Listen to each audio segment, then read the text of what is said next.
What's going on, guys? I want to do a video on my FCPC V5.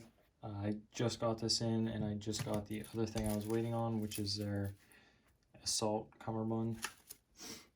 I got it with the elastic carry cummerbund, not a big deal. I really want to try this though with their Tegris material in the middle here to give it rigidity, as opposed to the elastic, which is more for keeping the plate carrier tight to your body and not so much for any weight distribution.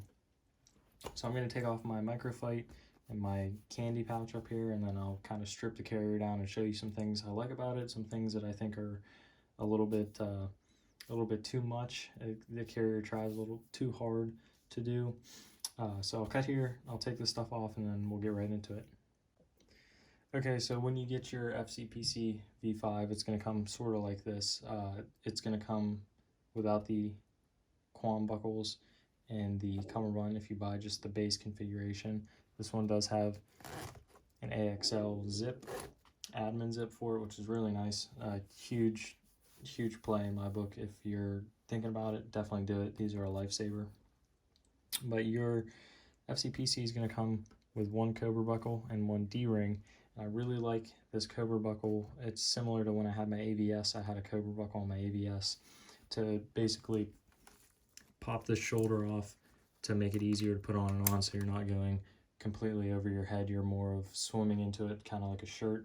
And then the other side gets a D-ring. I wasn't sure about this D-ring at first, and I actually did end up trying a tri-glide, just like this. So that's one of the really nice things this platform offers, is the kind of adaptability between the shoulder pads. You can run 2 cobras, 2 D-rings, you could run 2 tri-glides, you could run one of each, one of the other, whatever. Ferro also offers their G-hooks, which are very nice. They're basically a tri-glide with a hook on the top, just like so. And I know a lot of guys will run the tri-glide hook, G-hook up here, and then to take the carrier off, you simply just unhook it from this webbing. Kind of similar to the cobra buckle, just not as quick, I would say. I like this cobra buckle. I did have the larger one on my AVS when I had it, which was a little nicer because these tabs are kind of hard to hit and stuff when the carrier's on your body. It's kind of a pain to get the cobra buckle to let go of itself, because if there's any outward pressure on the cobra buckle, these tabs will not release the buckle, which is nice. It's really nice, but it makes it very hard when the carrier's on your body to get it off. Moving down here, your front admin panel on the V5s, everything is laser cut, as you can see, which is super nice. There's no molly on this carrier. The only molly is actually for the shoulder straps here. Moving down from there, you have your ITW Swift clips, or quams, or whatever you want to call them. And they just simply have split backs, as you can see here, and they weave right through the laser cut on the side here. And you can also run normal split backs if you want. I like these ones. They keep the placard a little bit higher, and that's one of the problems that I talked about on my JPC, is that the placard, when you try to put the placard on it, the placard sat way down low here. This one keeps it up nice and tight, and it's really big bonus in my book for this carrier. It's a really big plus. I'm gonna dick with this a little more, and I'll cut here, and then I'll flip it over. We'll go over the back. And the other thing that I really like is how fast you can change the cummerbunds. So I'll finish messing with this, and then I'll show you a swap to their assault cummerbund. Okay, so this is the back of the FCPC, and as you can see, it's all laser cut, like I said, on the front. And it's really nice that they offer these little winglets off to the side of each cut. It just makes routing stuff through here that much easier. It opens up a little bit more than if it was just a straight line across. On the back here, you do have Ferro's proprietary zips.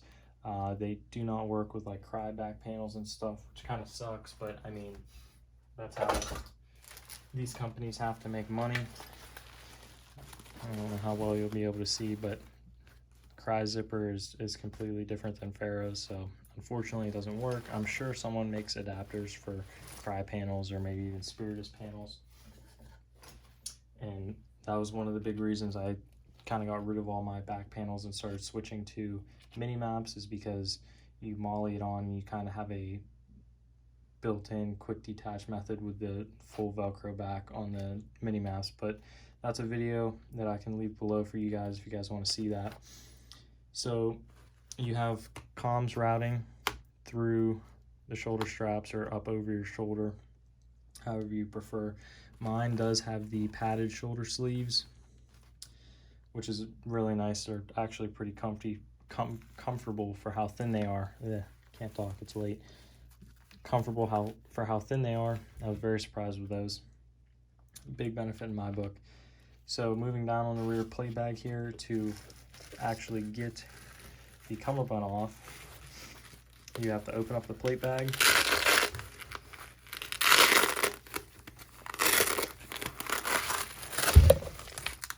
Once the plate bag's open, it gives you access to the cummerbund. So it's as easy as literally peeling off your old cummerbund, bringing your new one, making sure that the pull tabs that they offer on their cummerbunds obviously go toward the front plate bag.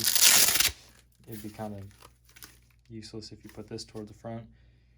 Eyeball it up, push it down, close your plate bag up, and you're ready to go. Now, the one thing that I noticed that I wasn't a huge fan of is how the back flap works with their assault cummerbund. It works incredibly well with their elastic stuff, just being as how flat that the elastic cummerbunds sit compared to the assault cummerbund being so much thicker. So when you do have the assault cummerbund in and you go to close the plate bag, it does kind of protrude the back of the plate carrier a little bit. So any back panels or pouches you have on the back here might get, you know, canted in a weird way or whatnot. But that's really where their back panels come into play and stuff, because once you zip it on and you lock it in with the tabs at the top and bottom on their back panels, the zippers are pretty much what's holding it on, and this weird bump that you get with this cummerbund in here is kind of negated. It doesn't really matter. I'm going to flip it back over and talk about a few more things on the front, and that's going to be pretty much it for the video. I'll show you what it looks like with the microfight that I run on it and stuff, and just some other accessories, and give you guys some ideas on how you might want to run yours. So I'm going to flip it over and I'll show you guys that right now. Okay, so we swapped cummerbunds and we switched back to the front here. Another thing I wanted to mention was underneath this flap here, there's actually nylon loops so that you can add like Ferro's G-hook. Again, this is a tri-glide, but their G-hook has a hook. You can hook it up in there, and I'm pretty sure that's how all of their Ferro Concepts brand front panels attach to this. Super nice, super convenient. Then you don't have to run anything like this, and you don't have to weave Velcro straps down in like the Cry stuff with the kind of open front panel design like this, where you have to add a flap or add a chest rig. Super nice on Ferro's part for that. The assault cummerbund thing I forgot to mention is it actually has a mechanism in the back where it mounts to the rear plate bag that allows the cummerbund to kind of move with your body. Not as drastically as the elastic stuff they offer, but it does keep the plate bags kind of snug to you decently well for what it is. I mean, granted, it's not a full elastic cummerbund where the plates are really going to move with you, but it is something. This cummerbund is around $100, which is kind of insane in my opinion, but there's a lot of thought and engineering going into it and stuff. I'm still getting used to it. It's definitely a weird kind of system to get used to, coming from like all Cry carriers and only owning early generations of FCPCs before. But this is definitely really comfortable, and I see myself running this a lot, and I see myself running this a lot. So it's kind of just depends on what you're doing. I mean, again, changing a cummerbund on this is not very hard compared to like a JPC where you have to weave elastic shock cord through moly to get it on, and then you have to adjust it and stuff. Super quick, super easy with this. Definitely a plus in my book. Another pain is kind of the shoulder straps with how intuitive they are. The way you have to get to them inside this admin pocket to weave them through 2 slots of MOLLE is kind of a pain. But with that being said, the ability to swap stuff super easily is, well, semi-easily is nice.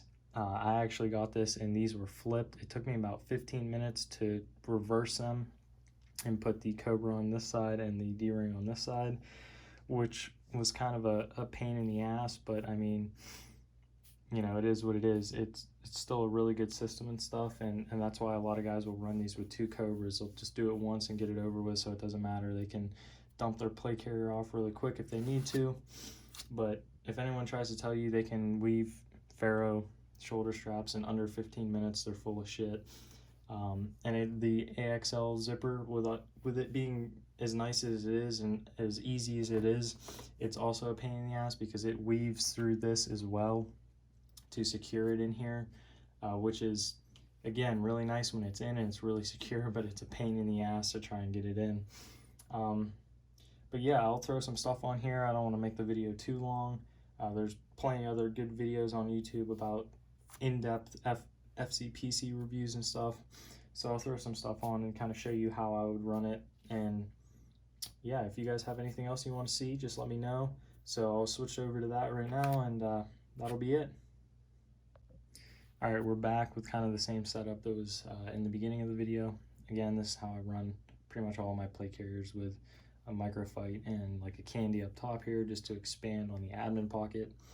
I do look forward to trying Ferro's front flaps and stuff with that kind of hidden nylon loop compartment for a G-hook, see how those work. I hear really good things about them. Now, a side note, I am running Hesco swimmer cut plates in this plate carrier. It is kind of cut more for a sappy plate, but the swimmer cut plates, at least Hesco's, work just fine in this. I don't really find there to be an excess of loose plate bag material. And with the shoulder strap setup, as much of a pain in the ass it is to kind of route these things, I do find there's a nice open area for my shoulder to get a good stock position on the rifle, like on my shoulder pocket, if you would. JPC's kind of the same way, but this, I was really surprised with this because when I had my ABS for the Cobra buckle, it was kind of terrible to use. But definitely looking forward to getting more Ferro stuff. Like I said before, elastic stuff if you want kind of more of a streamlined setup and a plate carrier that's going to move with you as opposed to just bear weight on you. If you're looking for that, I definitely recommend the Assault Cummerbund. Definitely does a really good job of keeping the weight of your plates and all your gear off of you. But with all that being said, if there's anything else you guys want to see, leave it down below in the comments. I'll leave links to my Instagram in the description. And as always, thank you guys for watching.